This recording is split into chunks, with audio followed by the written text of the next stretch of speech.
Got a thumbs up, Craig. We are ready to go with another episode. Is that true?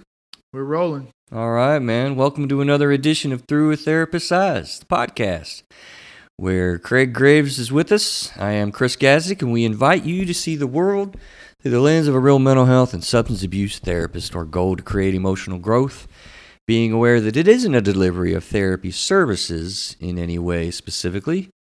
Feedback and discussion is welcomed with throughatherapist's.com and contact at Through a Therapist's Eyes. More on that in a minute, but human emotional experience though, Craig. Let's figure this thing out together, huh? Indeed, let's do it. Emotions can lie to you, so beware. That's what we're going to be talking about today. Weren't able to get the guest in line. We're going to be doing that. I don't know, Craig. Is that? I guess maybe next week or next time we put a show out. I guess, but looking forward to that. She's going to be talking about the keto diet. I think we mentioned last week, but I got a fun fact for you. I think I'm still. I think you did the last one too. I think I'm still 3 or 4 ahead, but that's okay, man. We got to do a better job of keeping track of that. Go ahead, man. So I had this doctor got cut on me today, man. Oh yeah. I sit here as I speak, pulling out of my pocket the cyst that was in my Dude, don't pull that heel, man. You wanted to check it out earlier, didn't you? So right here, we're getting ready to record the show, and I'm just made a nice bowl of dinner, and he pulls this thing out of his pocket, and I'm like, dude, I'm trying to eat here, man. Here, take a look at it. I don't want to see that when I'm trying to eat dinner. No, I didn't know you weren't starting to eat dinner yet. You said you was going to get chili. Come on, man. I was firing it up, man. So how many people have kept a surgical body part, I wonder? You know, these people put in like, literally people will keep stuff in jars and stuff. You ever hear this? Yeah, I do. I have heard that. Have you ever kept anything like that? No, kinda. I do have a funny joke, but I can't tell it on air. Why not? Say anything on here, you tell me. Yeah, but we try to make it a family-friendly show. Too much? Yeah, it's too much. So I had this thing on the back of my neck one time, and it was there for years, started to get a little bit bigger. My doctor did not think it was cancer or anything to worry about. Right. And long story short, I think I've talked about my holistic practitioner friends on one of my practitioners is a doctor. CBD. And she told me to use this thing called sea herb. So I put sea herb on there on the back of my neck, and a couple of days later, it looked like a sunflower seed came out of the back of my neck, and it left this hole in the back of my, that eventually healed up, and it's there's maybe a little bit of scar tissue now, but it looked like a sunflower seed. Since you're busting my chops, Craig, if I could just interject, I remember coming over to your house, being in greeting mode, and you asked to see it, though. That's not true. You weren't eating dinner, brother. You came out with this thing in your hand. You're like so excited. Look at this, man. Look at this. It was one of the most bizarre things I've ever seen in my entire life. People keep the craziest things, man. Okay, we got references that we're going to use on this show, man, with past episodes. So I've kind of have done that intermittently, but as I'm doing show prep, it just kind of makes me think of the different things that we've done already on this show, which is so cool because they play off each other, and you can really, I think, get a good understanding of things in combination with these shows sometimes. And this one's kind of an interesting one, I think, in doing so. Definitely decision-making, number 27, you told me, right, Craig? And then abandonment and engulfment, we did episode 41 and 42, and then we just did one on imposter syndrome and talked about how that self-talk goes on in our head. And, this topic, emotions can lie to you, is actually the genesis of a subject, not a subject, a conversation that I was having in a session actually just last week, because I'll be doing that, man. And I've said this many times, and I kind of like to say in comical way, I'm like a therapist who makes fun of emotions, I guess, sometimes, because they can be such the little devil and frustrating, But I have had the idea that they lie to you for a long time, and Yeah, I thought it would be a good back and forth and conversation between you and I about how that really works and how that really goes, because I think people fall into a lot of traps sometimes with the way that we feel and trying to figure out the way that we think about things, and then goodness, the decisions that we make and stuff, and the beliefs that we end up holding. So, you ever think about that? Yeah. Emotions lying to you. Not necessarily lying to you, but we've had conversations around emotions before, and I just think it's it's extremely hard to manage your thoughts and sometimes even actions when emotions get involved. Emotions is like adding gasoline to a fire or something. Absolutely. It blows everything up a little bit. I've heard you say that. I don't. Is that a new thought that you've had really kind of this past year? What's that? I've heard you kind of say, yeah, man, when emotions get involved in a situation, you're like, man, it's tough. It makes things, difficult to manage. I'm not sure when I started Yeah. thinking along those lines or believing that. I think it's been probably longer than a year. I don't know. Fairly recent or for a long time? I'd say a long time, a couple years, yeah. Okay, well, that's not that long. I mean, you're not a young spring chicken, man. No, I'm not, no. You might have thought of that when you were 10. No, that'd be you who had these deep thoughts as a young person. This is true. What do you remember from the decision-making episode? Can you maybe review that? And because that is really, I think, pretty parallel to what we're talking about. I think we talked about writing things down if you're making a major decision. What are the pros and cons? And I know we talked about small decisions. Little everyday small decisions take you on a different course in a big way. Right. If you're a spaceship or a sailboat or something and you're just a little bit off course, in a couple of days you're way off course. So little decisions along life's path can put you off in a different area, a little, good or bad, I guess. That really is an excellent metaphor. Yeah. So if you're a ship on an ocean and you're just a little notch off on your navigation, you can end up in another country. You could. Yeah. You're making me think about the Vikings show that I'm watching, man. They learn how to sail. That is an awesome show. Yeah. And that metaphor is absolutely true because emotions can nudge you just ever so slightly. Yeah. I remember I heard a story about a guy named Michael Thornton who won the Congressional Medal of Honor as a SEAL in Vietnam. And they were going on this mission, and they were going to insert into the North. And I cannot remember the name of the ship now, but it's a popular naval vessel. And it fired its whatever they do to pin the location of entry. And they were only 3 degrees off. But they were out at sea, shooting this thing over miles or whatever. So 3 degrees turned out to be a long way off. So these guys inserted way into the north, further into the north than they thought they were. And I remember Thornton said that. He said on a podcast I was listening to, he says 3 degrees is not much. Right. But when you go 3 degrees that distance, it's a lot. Yes. That angle gets bigger and bigger. Yeah. Same thing, place you might not want to be. Yeah, if you end up in a bad spot in life, chances are it's not just one decision that you made. It's a lot of little decisions along the way that led you there. Yeah, I remember you talking about that. That was a big piece of it because you're right, and we also very much talked about. Well, I mean, the title of it was you trust your gut or use your head, and spoiler alert, of course, you might think it's an easy answer, but you got to use both. But it was a really good discussion, and this I think really plays off of that our talk tonight because of what emotions can do and how they do that. It's a perfect metaphor to ride off onto the show with. So before I do, I thought we'd talk a little bit about specific diagnosis that people can get in mental health as a factor for this, as a thoughtful consideration for people when you got stuff going on. But before we get into that, I forgot. Yeah, in the opening, I wanted to kind of put something out there to people about contact and activity and this type of thing. We've developed a pretty good community, Craig.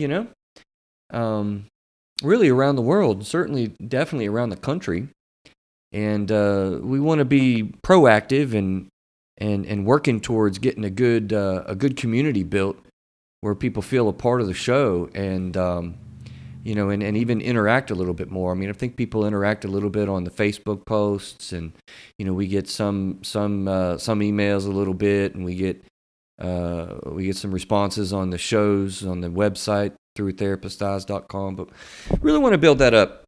And I had an interesting idea, man. Let me throw that out there. See what you think. Let's hear it.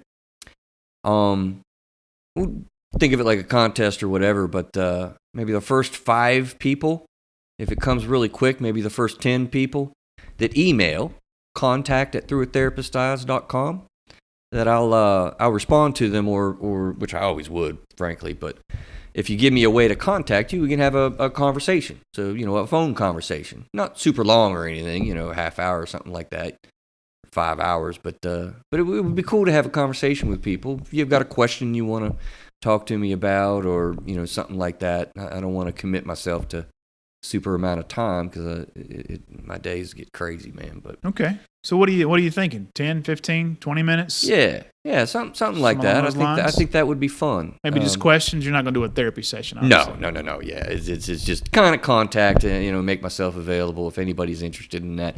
And I tell you, particularly, I think I would make the commitment that if you're overseas, not to discriminate against Americans, Craig, I guess, but I would love to kind of get that built sort of overseas, and I'm just kind of fascinated at how people see overseas, mental health and different cultural factors. So I would just be fascinated by that, frankly. So if anybody from overseas, I'll try to respond to everybody, but I just don't want to make too much of a commitment. If I get 150 emails, I'll be like, whoa, that'd be a full-time job, right?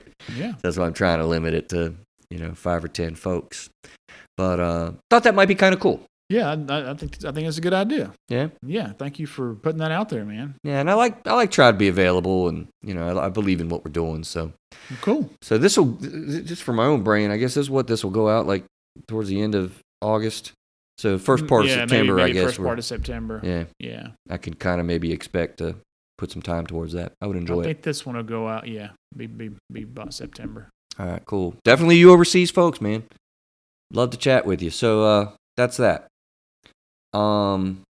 Different diagnoses with this thing, man.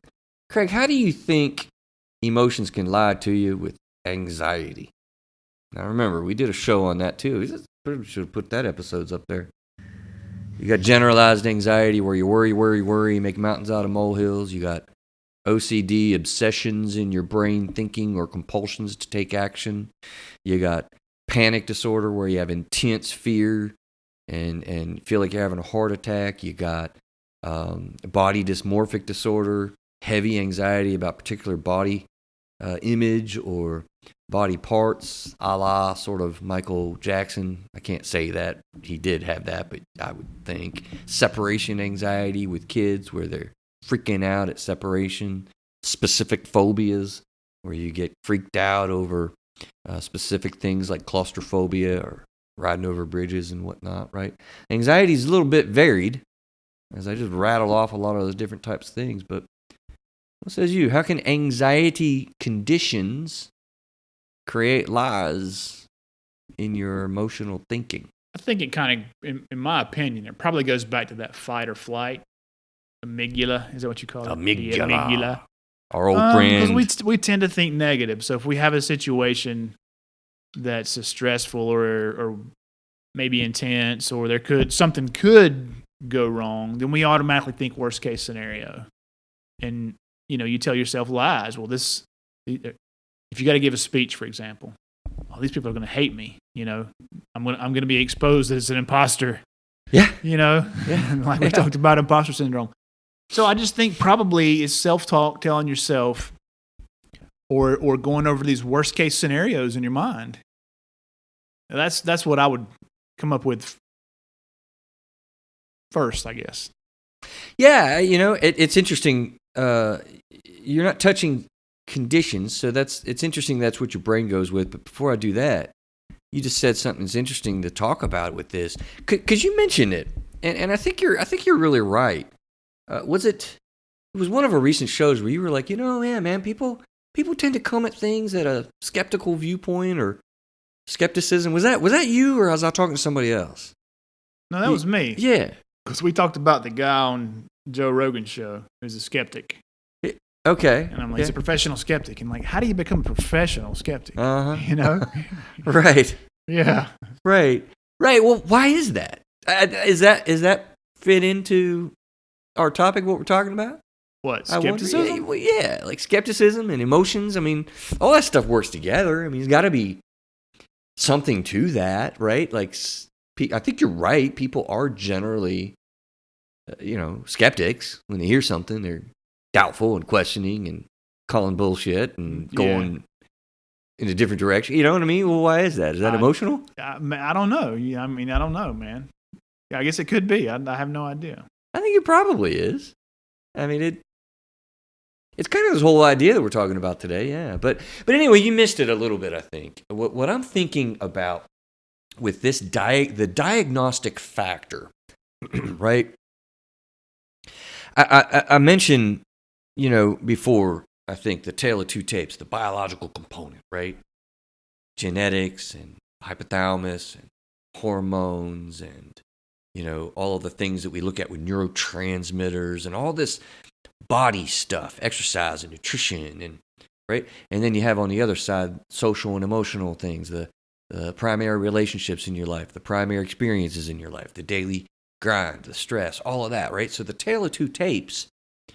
Well, I really do think a lot in our field, particularly therapists out there listening, right? Like, people want to know what's going on with their body and why they feel crazy in different ways that they're thinking. And I'm big on identifying if there seems to be a condition. Because what you talked about with anxiety, to me, is kind of, I don't know, run-of-the-mill or typical experience with this sort of thing, as opposed to people that have a condition. So you're talking about like a diagnosable condition. Diagnosable condition of anxiety. Yeah. All right. Okay. Yeah, right. I did miss your question. And I'm not sure I have an answer to that question. Right. It's a dynamic and powerful thing. I mean, if you look at people that have, and really I would refer a listener to our show on abandonment, whatever, or anxiety, whichever one that was. Because if you really think about and look at, how these things affect daily life, which I've thought about a lot, and I work with a lot in my office. I mean, once I identify a condition, a diagnosable condition, I'm then moving to my primary goal in a therapeutic relationship with somebody, which is, how is life like? How do you want life to be like? That's what we're working to get to. I tell everyone that the first time I meet with them. That's my primary point. So, but there's major barriers to that. I mean, let's just take one of those for a second and think about OCD, obsessive compulsive disorder. That is a diagnosable condition. Y'all have probably seen the show, right? What is that crazy show? My Weird Addiction or something like that. You ever seen that on A&E? No, I don't think I have. No. They usually have dramatic cases of people, but I remember seeing on that show, it was clearly to me a lady who had OCD. And she was fearful of the fact, obsessed, if you will, with the fact that her floor, she lived on the second floor, was going to fall out. So this was so pervasive in her life that her emotions really lied to her, to the point that she would not buy a gallon of milk to put in her refrigerator for fear that was creating too much weight in the refrigerator. Is that an emotional disorder, though? I mean, really? OCD, obsessive compulsive disorder, yeah. So OCD is an emotional disorder? Yes. Okay. Oh, yeah. All right. Oh, yeah. Well, you look surprised. I didn't know that. I thought I'd never tied it to emotions, I guess. Really? What did you previously or think of it as then? Just maybe a disorder where you focus on something and you spin it around in your head over and over again and you can't break the cycle. least that's the way I would define it as a Yeah, I mean that's uneducated person. Yeah, that's you are very educated. Well, not in that category. I Not mean, in that category, I guess. Which, by the way, man, you've gotten compliments, so many compliments for doing what you're doing right now. It's awesome. Oh, well, that's good to hear. Yeah, you really do. Maybe I'm not an imposter. I don't know. People, yeah, no, man. Good plug. Yeah. No, I never thought about those. I think about emotions being anger, love, hate, stuff like that. And those are certainly emotions, yeah. Yeah, and not necessarily conditions. Like schizophrenia and emotional disorder? We just talked about that last time. Yeah, well, it's interesting that you're saying that way, man. I mean, Or ADHD, is that an emotional disorder? Yeah, they all involve the emotional system if you think about it. The tale of two tapes, right? So you've got the biological stuff that's going on, but then you've got the social and emotional stuff that's going on, creating stuff to happen in your head. So your brain is processing all of that data, like constantly. Our brains are just wild in movement throughout any given day and waking hours. Sleep, for that matter. You're always in an emotional state, never not emotional. So when you have something that's going on in your brain biologically, in your neurotransmitter system or in your hypothalamus, in your hormones, I mean, there's a lot in the science of it that I kind of feel like we don't fully understand yet, but that you're feeling anxiety way more than what you need to. So, yeah, it's like, maybe, Craig, if you think about it, like your emotion when you have a diagnosable condition is in overdrive. Way overdrive. Like for some reason, that lady on that show was freaking out about the weight of her milk jug in her refrigerator. How can that not be emotional? So it's creating like an emotion of fear. Yeah. Panic. Distress. That the person can rationalize even as a little bit kooky. Yeah. But I feel it. I emotionally know somehow my floor is going to crack in half if I buy a gallon of milk as opposed to a quarter gallon. I mean, right? Gallon's just too much. It's too much, man. Tip the scale. Yeah. Because you fear that. You panic over that. You obsess. So, yeah, I mean, is that... It's making sense, yeah. I just never thought about it in those terms. Uh-huh. But it makes sense. It does. Same thing with worry. Like, if you have generalized anxiety, I got people in my office all the time that we're identifying, hey, they're just worrying about this and worrying about that. You talk about the monkey brain. I mean, somebody whose worry is on overdrive, like they just can't relax, right? And so your emotion in overdrive is freaking you out, making you act and think in a different way that you just can't calm down. Depression. Let's transition to that, right? We've talked about depression. You ever watch Eeyore? No. Oh man, you've seen it as a kid, right? Yeah. It came up in my session not too long ago with a kid, and I popped Eeyore on. Really? Oh my gosh, we got to do a show. You used Eeyore in a session. Dude, I have an Eeyore stuffed animal in my office, man. Really? Yes, I do. I've never seen that. You have to post a picture of that on there. Yes, I do. I got Eeyore. Actually, he was on Eeyore joined me on a all right, Facebook post, man. Tell the audience who Eeyore is. Oh, man. If they don't know. Eeyore and all the characters on, what is it called? Winnie the Pooh, dude. And, Winnie the Pooh. Is that the name of it? Winnie the Pooh and Tigger 2 and whatever? Yeah, Winnie the Pooh. Okay.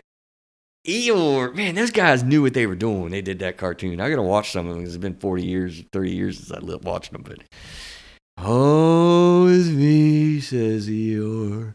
I guess today will be better. I'm going to go in the shade. He's a woe is me, negative Nelly. Man. Yeah.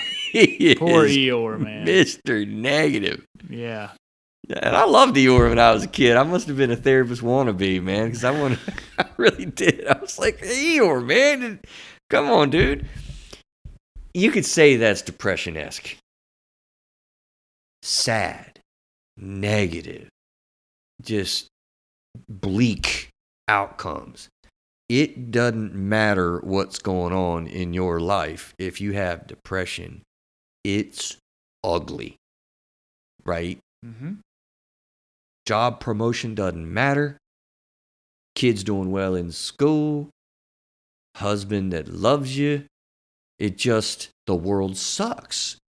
And that's like, dopamine withdrawal on overdrive, if you will. That's emotions lying to you because the world isn't that bad.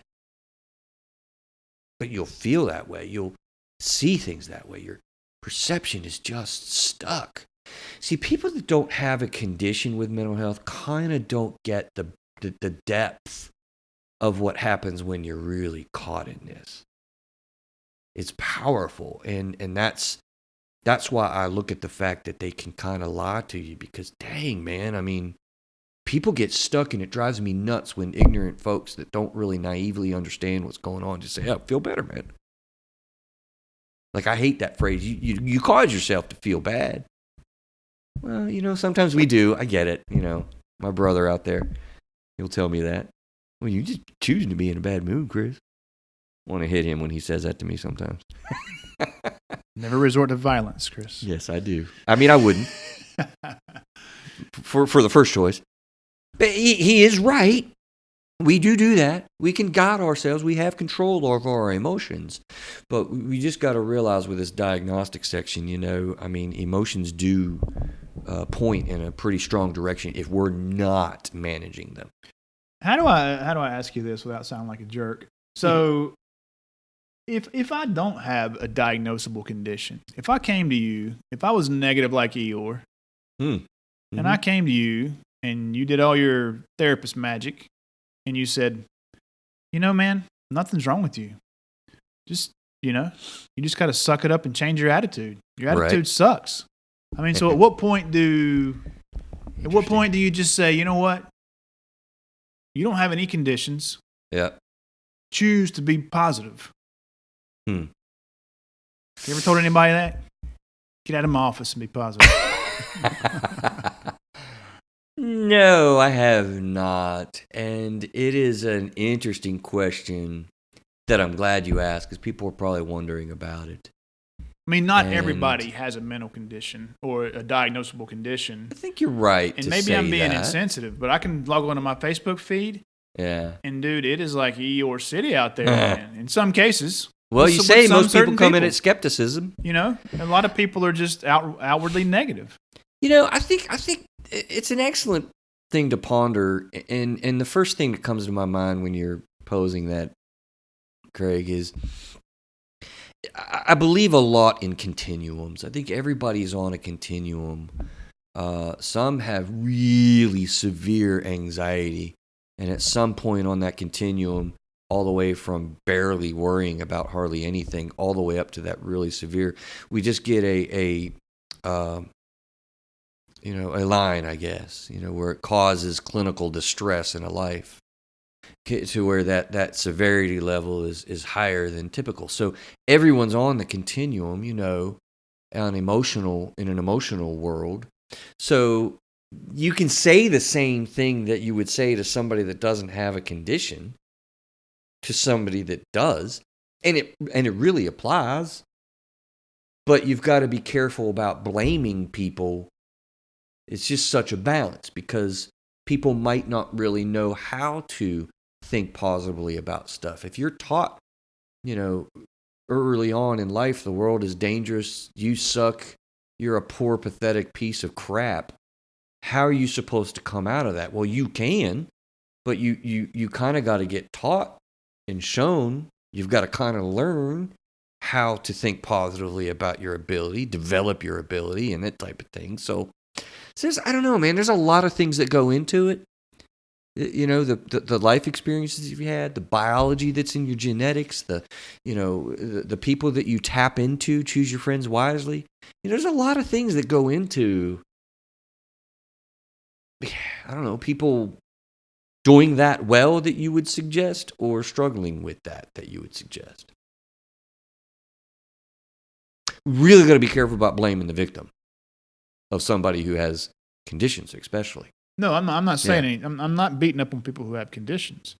But I just think there are people that don't have conditions, probably, who are just in the wrong mindset. And I think a mindset shift could help a lot of people, probably. You know? Well, they help. What I'm trying to say is they help people that have conditions too. Oh yeah. You know? Yeah. They just have more. It's more important. It's harder. Yeah. It's really harder for some. The thing that got us on this whole thing was your brother told you to be happy or suck it up or whatever he said to you. Right. You know? And so I think in a lot of cases that's probably just what we need to do, myself included. You know, it's not beyond me to go down a rabbit hole of negativity. You know? And it's hard because, you know, you've got to learn how to do that. I mean, you talk a lot about self-discipline and those things are really important in guiding your emotions. See, I'm a big believer in that fact that, yes, emotions can lie to you.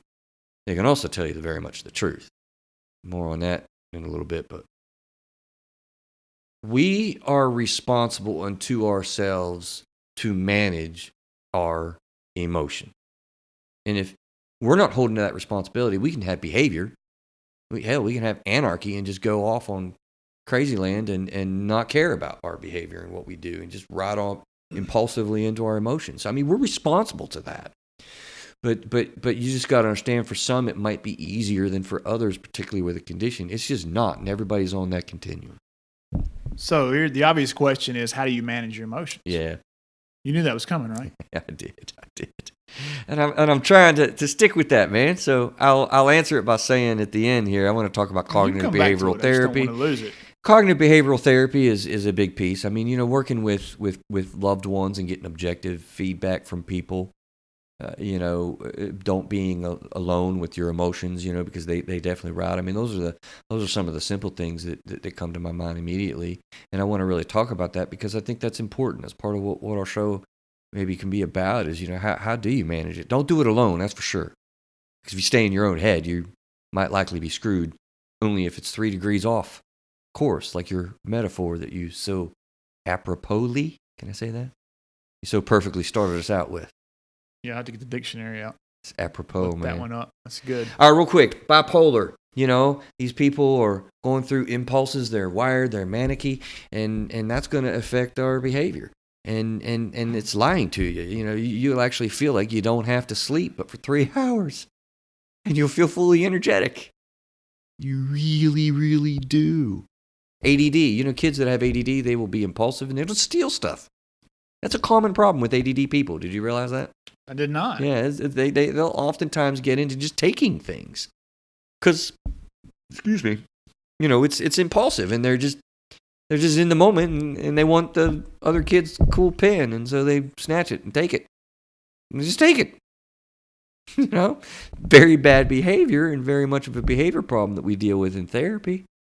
You know, but these things, when they're in a diagnostic condition, can drive the way you behave. And I wanted to make a big note, and I'm glad I came back to it in my brain. Back to depression. A really dangerous notion to tell you how severe this can be. You know, people commit suicide pretty regularly, unfortunately. Yeah, we talked about that. We did. You blew me away with the numbers when you said that. Yeah. And I mentioned this then, but it applies here, right? Talk about emotions lying to you. How about this, Craig? The line of logic that people can getting into the desperate spot of suicide by saying, I have tried everything I know to do to feel better. I do not feel better. I absolutely know I cannot live like I'm feeling. Mm-hmm. I can't do it. Mm-hmm. So the fact that I've tried everything to change, there is nothing else to try. The only option I have is to die. And then they will actually follow through sometimes and attempt or complete the act. That's a lie, folks. Get some help if you're feeling that way. It is. That is a lie. It is a full, bold-based, awful lie, because that is never really true. Yeah. And I don't say forever, ever, everyone, those types of permanency words, but you're right, Craig. It's just not true. Right. But people get into a black, dark moment, and they could be there, and they really believe this lie. So don't be alone with that. By the way, self-harm, like you say, Craig, yeah, go get help. Go to the emergency room. We talked about depression on the show, and one of the things was to surround yourself with people, right? Correct, yeah. Yeah. Okay. Don't be alone. If you're depressed, get some help. We even shared an article about The Rock, who came forward with his.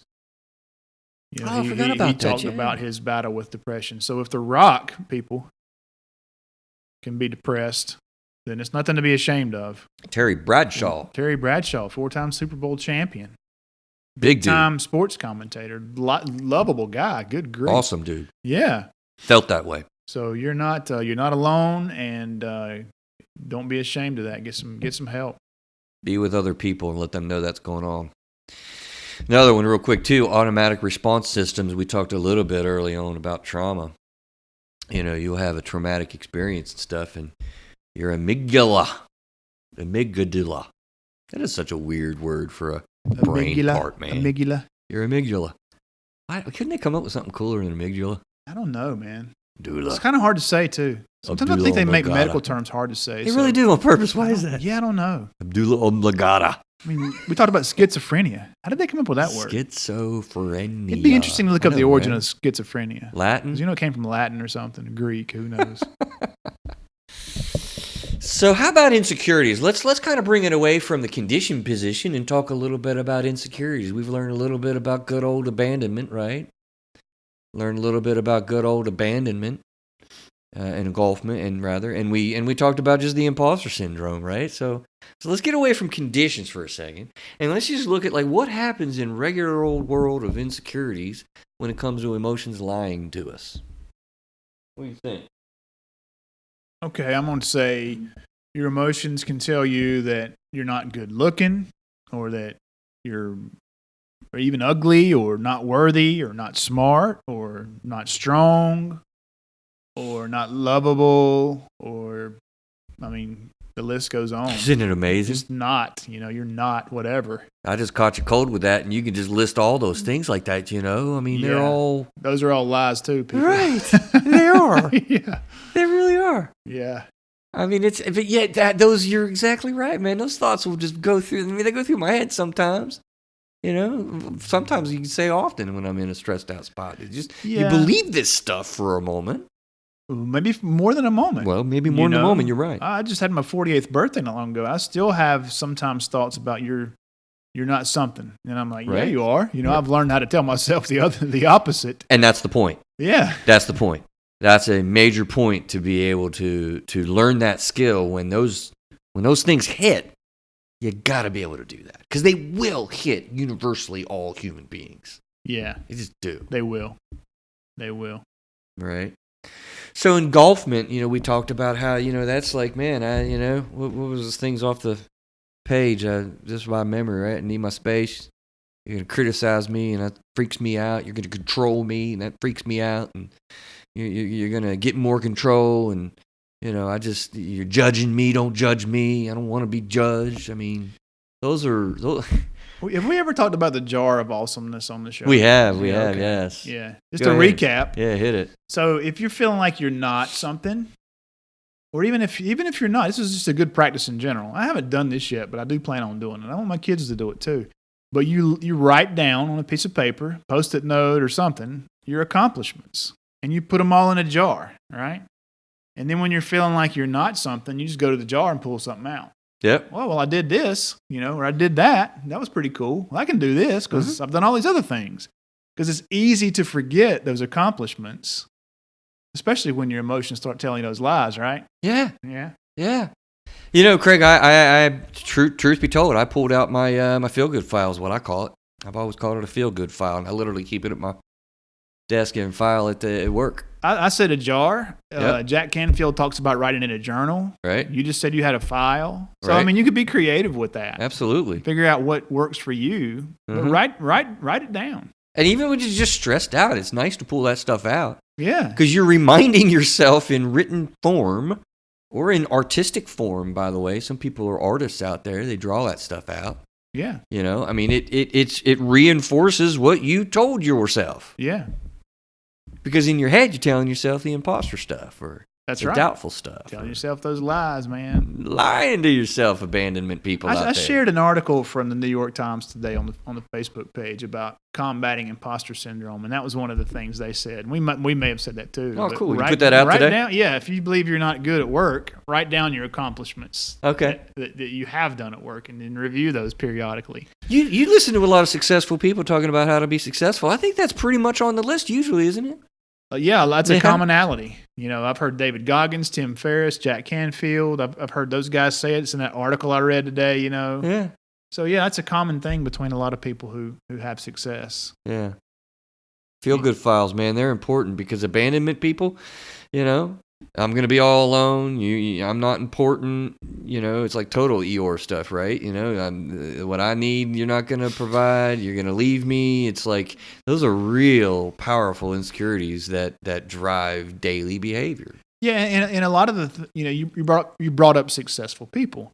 A lot of the things that we talk about on the show, successful people that we think as successful in society have gone through these things that we're talking about here. They go through Like them. I brought up Tim Ferriss. He was planning to kill himself, man. Oh, wow. He Really? was planning out his own suicide. Jeez. And he went to the library to get a book on it, to study up on killing himself. And he had to put in, the book was out, so he put his name on the list so when the book got back in, they would call him. So they called his house and spoke to his mother and said, hey, this book's in for Tim on how to commit suicide. Really? And she called him up. She's like, hey, what is this? And he's like, well, I just got it for a friend or a research project. I made up some BS excuse.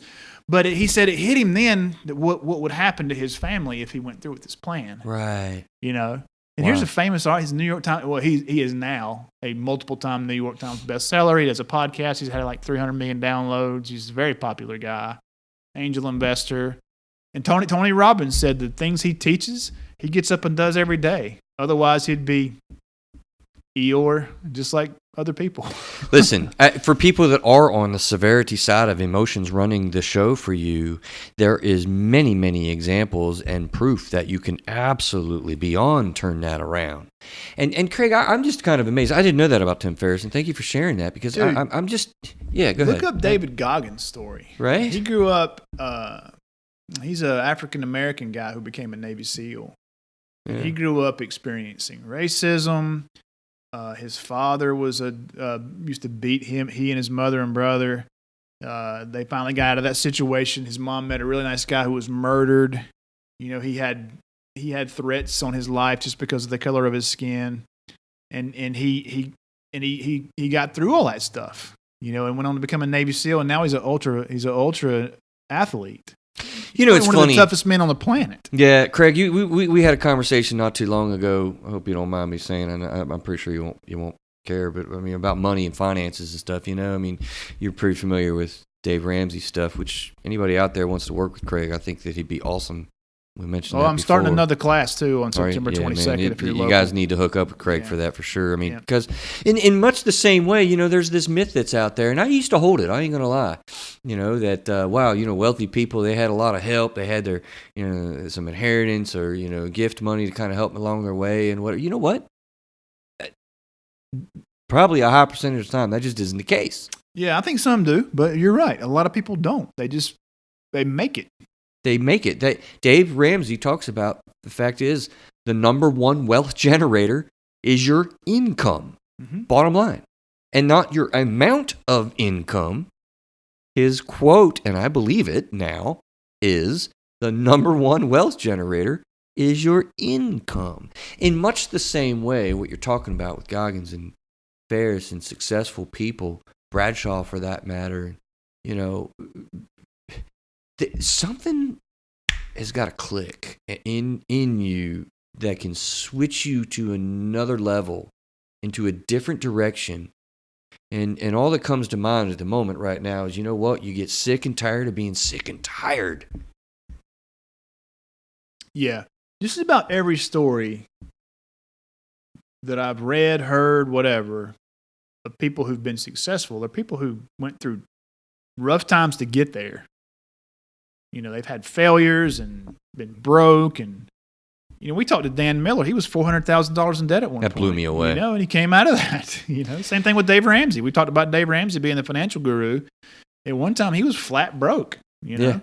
Sick and tired of being sick and tired. And I'll throw it out to alcoholics, They get to a point. That's the concept of rock bottom.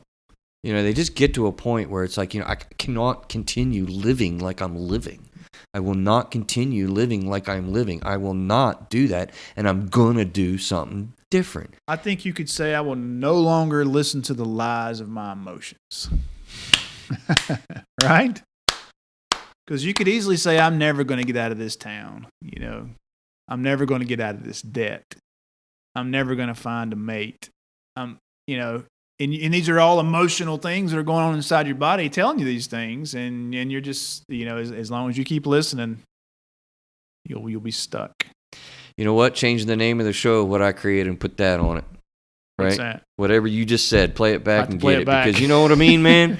I mean, that's it. You couldn't be more dead doggone hit it with that. And again, I'll remind you, understand your chemistry, your body, your hormones, your conditions. I mean, these are all real. They're not fake. For people out there that claim the mental health. I mean, there's still people that believe the whole field of mental health is a farce. Crackpot doctors out there, like, no, man, it's real. But you're hearing that you can do something with it, you can manage it, and that Craig quote is absolutely beautiful. Let's switch a little bit. Where are we at here? So, I'm going to skip this part. Real quick, nonverbal. I just was thinking about show prep. Issues with nonverbal communication, and whatnot. For that matter, how perception plays a big part, and how emotions come from that. I mean, it's a dynamic thing, stuff that goes on in our heads, for sure. That emotions can create misconceptions was the main idea that I had there. But let's just mention that, whet the appetite. Maybe we'll come to it in another show. But I saw a Psychology Today article I want to spend a couple of minutes on, man. I didn't forward it to you. Did you happen to pull it up? I probably should have told you in advance. Is it in the I didn't do that. Outline? Yeah, it's in the outline. It's the blue linky there. Yeah, it's too late. You're not gonna have time to read it and check it out. So I'll kind of give you the rundown. But I thought their title was interesting because there's not much out there about this. A lot of the show is just my interesting, unique thoughts, as dangerous as they can be, I guess. But the title of their article was the brain of where was it? Your emotions will tell you the truth even if you don't want to listen. That was their sort of subtitle. And I thought it was interesting because it was the first thing I saw, and really the only thing I saw that I kind of looked at. But her question, I guess, is Mary Lemia, PhD, intense emotions and strong feelings, whatever. The article title is "Do Emotions Lie?" ? Subtitle: Your emotions will tell you the truth, even if you don't want to listen. And I thought that was interesting because, to a certain extent, it goes completely against our whole conversation here to a certain extent. So I thought that'd be an interesting little debate to kind of kick into a little bit and see the other side of this. Because isn't that crazy? In the emotional world, there's a lot of gray, right? Not a lot of black and white sometimes. And their supposition is completely opposite, that, emotions are really potentially telling you something that you need to listen to, right? So the idea here is think amygdala, our old friend, the fight or flight. Do you want to listen to your amygdala? The debate in psychology field is, are we hardwired for a reason? I would say you do want to listen to the amygdala at certain times. It's 15 times or 12 times faster than our frontal cortex. That's a science fact. I mean, let's take fear. Right. Fear is an emotion. Let's take fear as an example. Lots of people are afraid to fly in an airplane. Ooh. Okay?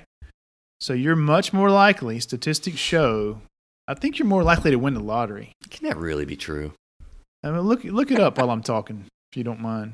Look what up? What are the odds of dying in an airplane crash? All right. So you're much more likely to be killed in a car accident within a 20-mile radius of your house than you are in an airplane crash. But yet people are petrified of getting on an airplane. So that's a fear that's unfounded. So if you're afraid, if your emotions are, if that fear is kicking in as you're walking down the jetway, then that's probably an unfounded fear. 1 in 11 million. So 1 in 11 million. Okay, and I wonder how that compares to being struck by lightning and winning the lottery and get whatever. Shark attacks, I think you're more likely to die in an airplane crash and get bit by a shark. But a lot of folks are afraid to get into the ocean. Okay, so those fears are really fears that are unfounded.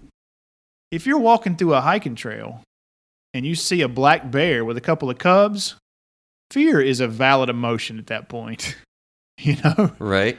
So there you go. I mean, I think that's a good example of how an emotion can be lying to you or telling you the truth. 1 in 700,000, the odds of being struck by a lightning. So you're more likely to be struck by lightning. Way more, man. And lightning petrifies me, to be honest with Does you. it really? Oh, yeah, I'm scared of lightning. Oh my gosh. That's probably an unfounded fear on my part. If I see lightning, I'm like, I'm going inside. Well, evidently 1 in 11 million for an airplane and 1 in 700,000 for 11 million versus 700,000. I've never cared about lightning storms very much, to be honest with you, man. People are petrified of flying. Maybe I need to be more afraid. So that's an unfounded fear. But that's what that is. And it is interesting because, like I say, I'm not that worried. I mean, I don't like flying in planes, to be honest with you, because I have this fear. You're right. I mean, it's interesting facts that you talk about the statistics. But I've never really cared about lightning. I mean, I'm kind of not very conscious about that, But the truth of it is, I mean, do you need to be more fearful, or do you need to calm your fears down? There isn't really a good answer to that. Some people right now, if they're talking through their radios or computers or phones or whatever to me, they're praying and saying, Chris, you need to pay attention. You don't go golfing in a lightning storm, right? I need to increase my awareness of the amygdala. Okay, so what are the odds of getting killed in a plane crash? I think I said 1 in 11 million. Guess what the odds of getting killed in a car crash are? Oh, Jesus. Yeah. Guess. 1 in 50,000, maybe. Getting killed? 1 in 77. 1 in 77? According to Google. According to cars.com. I just looked it up. 1 person in 77. 1 in 77.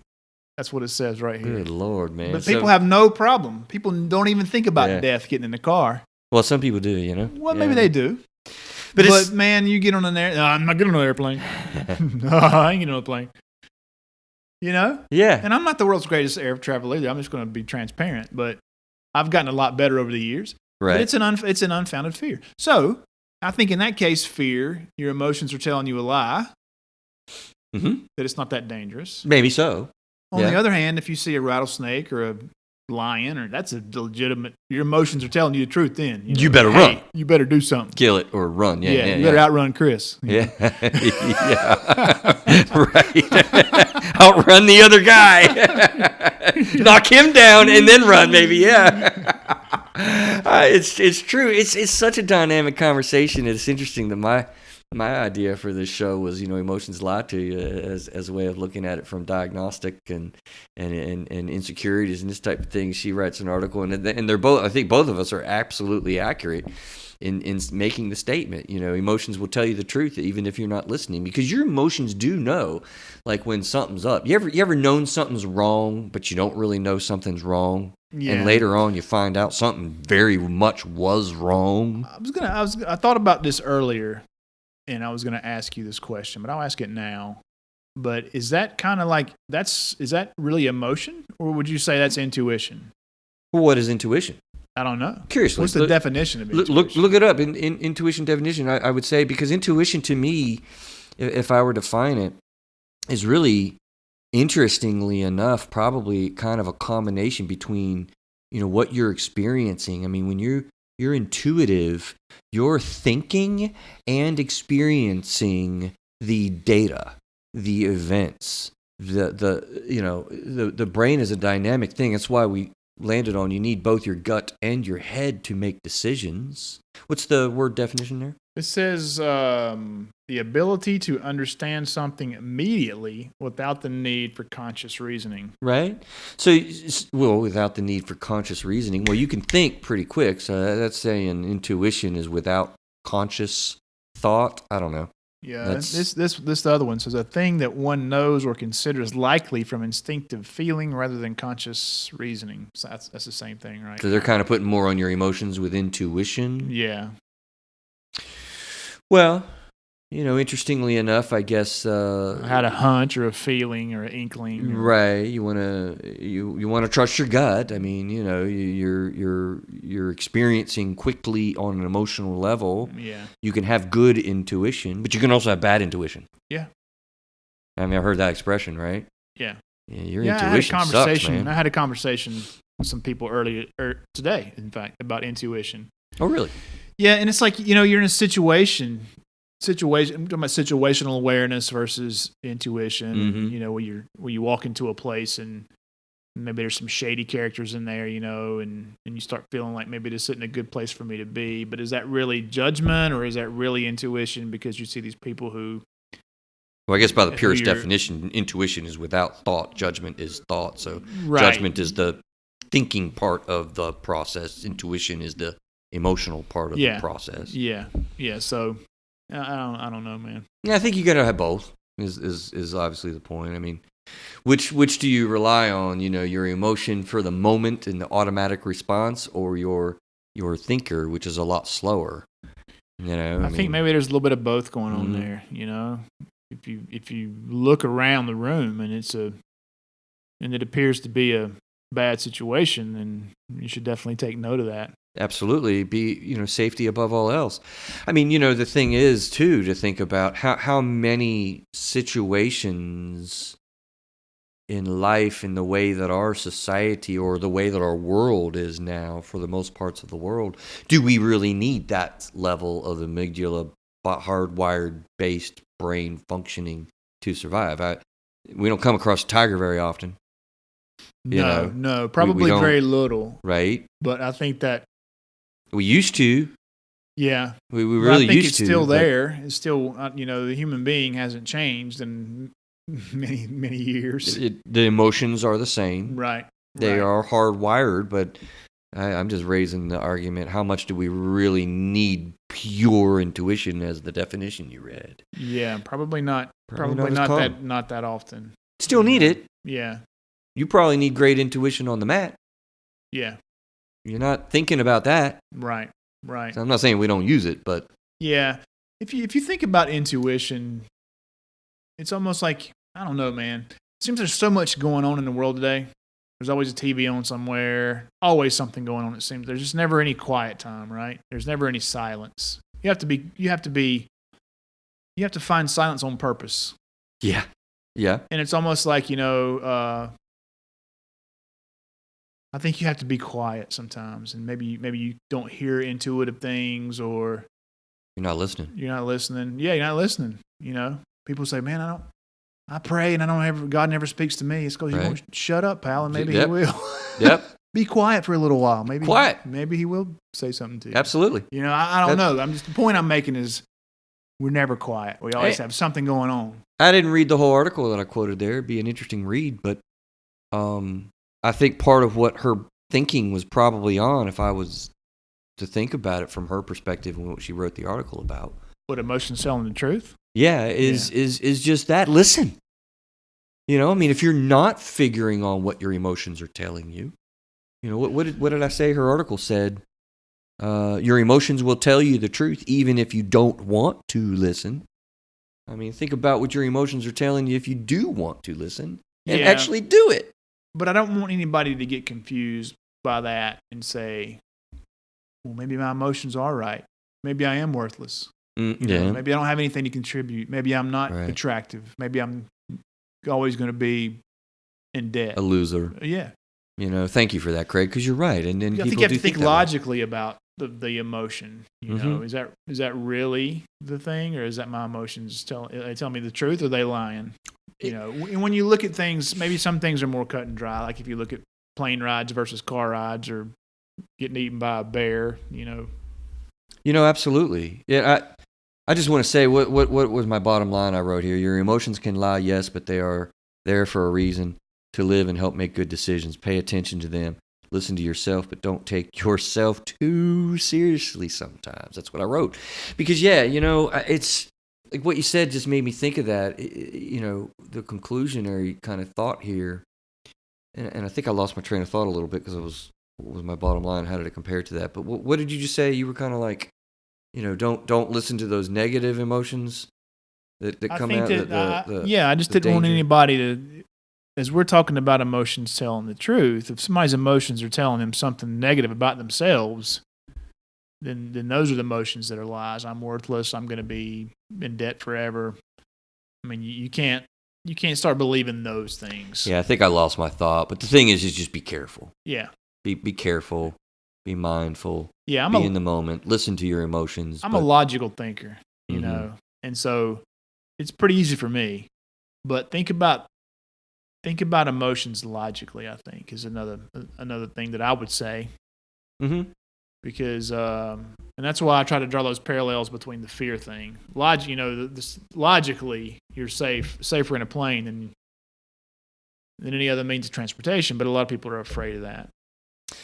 So in that article, I want to wrap up that, and it says a quote in the article I thought was cool. In action tendencies, your brain can trigger the release of hormones related to high stress, such as epinephrine, adrenaline, and glucocorticoids from the adrenal gland, which can lead to either the enhancement of memory or impairment of memory for an event. That comes from Leduc and Phelps, I guess, in 2008. And I think what they were talking about is, this whole idea, the brain stores memory and trauma response systems and, the learned behavior that you have to actively unlearn. But again, if you don't know that you even learned a particular behavior is learned, how do you unlearn it? Like, we all need to work together and support each other. Don't blame people for being, too stuck in their ways and just, not self-disciplined enough. Help them, give them some feedback objectively, but don't be alone. Don't put yourself in that position. There's a lot that you can do about your emotions when they're lying to you, but man, thank God we have them because they're so helpful, right?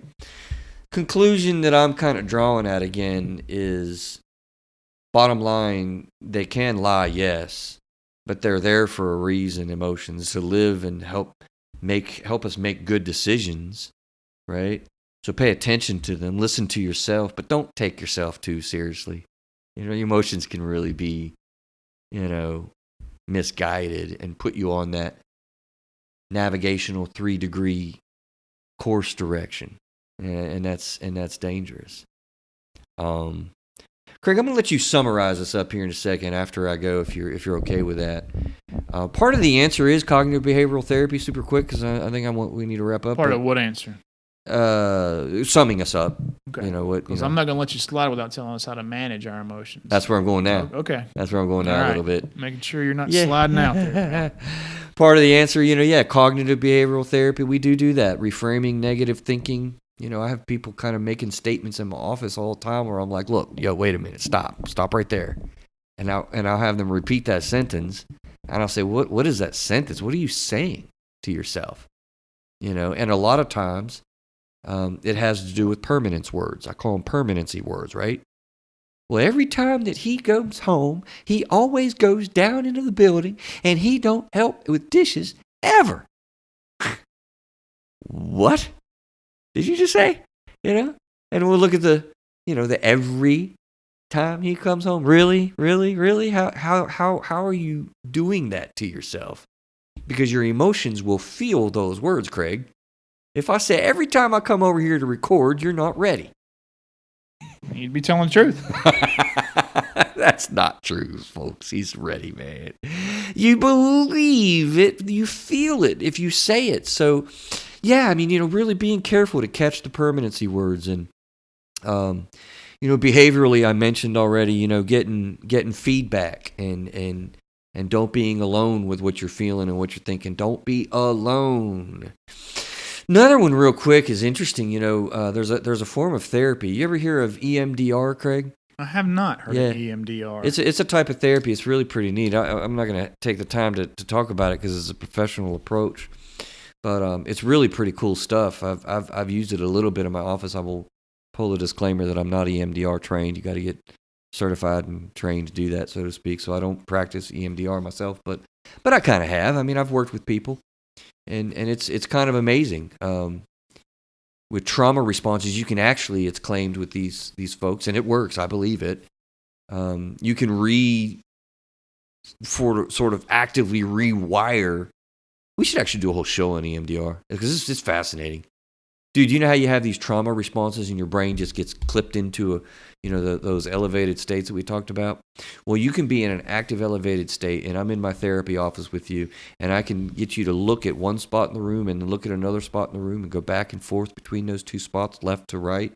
Or you can tap your knees, you can tap your elbows, you can make sounds, right ear, left ear, right ear, left, right, and you go back and forth with the bilateral use of the brain, and it absolutely rewires the traumatic response that your brain is doing. It's fascinating. Oh, we should EMDR, we should talk about that more. Yeah. I'm all into that woo stuff. EFT tapping, you ever heard of that? EFT tap. Oh yeah, meridian tapping. Yeah, there's some I'm all pretty into cool that. stuff Well, there. I'm not all into that, but I'm kissing cousin. I'm familiar with that, and I don't know much about NLP, but I've heard NLP was a neuro-linguistic programming. I'm actually not either, but yeah, but we should study up on that or get somebody in here who knows it. So that would be a guest because I'm not comfortable talking about that particular one because that neuro stuff is kind of amazing. But I mean, honestly, Craig, I think that you're really where you layered it out. The bottom line, what do you do about this? I mean, our whole show, and there's so much out there about managing your emotions. I think I want just to really end up on the idea that you can manage these things, even if you're on a strong side of the continuum with emotional experience being intense. Have hope that the emotions will change on their own, by the way, to the Eeyore folks out there. But you can manage it. You just mentioned Tim Ferriss and Terry Bradshaw and The Rock with wrestling. I mean, Oprah. That's another one to put on there, man. Oprah's story, she's talked about it. Yeah. She's got a dynamic experience with depression and eating addiction issues and all sorts of stuff. So let me get your feedback on this. We talked about the Unbeatable Mind book in one of our shows, and I even pulled out the worm process and made a short out of that. So witness negative, how to change your negative thoughts. I like that one, by the way. Good job. Witness the negativity, interdict, redirect, and then maintain. So I think that was our first short to check out, right? No, I think the first one was on retirement. Okay. But anyway, so you witness the negativity, you interdict with the power statement, stop it, feed the courage wolf, do something different, whatever your statement is. Yep. And then you redirect and with self-imagery, use visualization to picture yourself where you want to be, and then you maintain that positive state with a jingle or a mantra, looking good, feeling good, ought to be in Hollywood, or day by day in every way I'm getting better and better. Don't worry. Be happy. That'd be one, Be happy So now. he's got a similar process for emotions. So I'm going to run this by you. Yeah, this wasn't part of the plan for the show, but I'm going to see what you think about it. Hit it. It's very similar. And I'm just going to kind of read through some of this stuff. So he says, emotional resiliency takes patience and courage to develop. Here's how to do it. Okay. Number one, first witness the negative emotion, the negative emotional reaction, then interdict it with a power statement that stops it in its track, then observe the root emotion beneath it. So number two is lean into that root emotion and experience it fully, ensuring that you are avoiding denial or transference. Number three, transmute the negative emotional energy to its positive correlate. For example, the emotional energy of fear can be focused into courage. Anger becomes commitment. Jealousy is interdicted and transformed into appreciation. And the most devastating emotion, shame, can become pride, while despair becomes surrender. Number four. Just to comment real quick, Craig. Yeah, I mean, leaning into it and allowing yourself to experience what you're experiencing is what he's talking about, which is I'm glad you did this because I don't want to give the wrong impression that emotions are bad and not to listen, because they leaning into it and fully experiencing them, that's powerful stuff. Yeah, so that kind of goes along with what I would ask is, it's okay to experience emotions, right? I mean, if you're angry and you're pissed off, you're pissed off. Don't be angry or don't cry. Don't be sad. You should let that play out, right? Yes. Let that emotion go, right? Absolutely. Okay. Let it live. and then decide if it's lying or if it's helpful. Because letting it live and then being thoughtful about it, I love what he's saying there, and thank you. Yeah, I hate this statement. That don't ever tell your kids, don't be angry, Johnny. Yeah, I've stopped doing that. Oh, gosh.